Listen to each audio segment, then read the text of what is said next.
ভিডিওটা ছিল কয়েকদিন আগে, তো ছাড়তে অনেকটাই লেট হয়ে গেছে। তো আমরা সবাই মিলে গেলাম মাছ ধরতে, আর এখানে মেশিন লাগানো হয়েছে। তো ভাবলাম তোমাদের সাথে ভিডিওটা শেয়ার করে। আর দেখো এটা কি নামে তোমরা চিনো অবশ্যই কমেন্টে জানিও, আর কে কে চিনতে পারলা। তো এখানে দেখো আমি ভিডিওতে দেখাচ্ছি মাছ, পরে যখন দেখি মাছ দেখাই যাচ্ছে না, অত ছোট ছোট। তো এখানে মাছ ধরা হচ্ছিল, তো আমি একটু ভিডিও করে নিলাম। আর পরে ভিডিওটা পুরোটা করতে পারি নাই, আমিও মাছ ধরলাম তার জন্য ভিডিও করতে পারি নাই। তো পরে তোমাদের সাথে শেয়ার করলাম পুরো মাছ ধরা হলো। তারপরে দেখো কত কাও মাছ, সবই মানে অন্য কোনো মাছে পাওয়া যায় না, সব কাও মাছ পাওয়া গেছে। অনেকগুলা মাছ পেয়েছে, আর খুব সুন্দর লাগছে দেখতে, অনেক ভালো লাগছে। তো তোমাদের সাথে একটু শেয়ার করছি।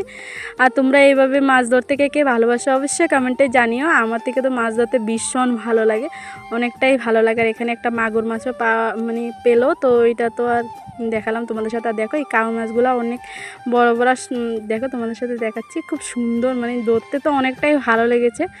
আমার থেকে তো ভীষণ ভালো লাগে মাছ ধরতে। তো মাছ ধরার পর এখন আমরা ঘরে যাইমুগো। আর দেখো তাদের অবস্থা, এখানে মাছ ধরার পরে কি অবস্থা হলো। তো আজকের ভিডিওটাই পর্যন্ত, বাই।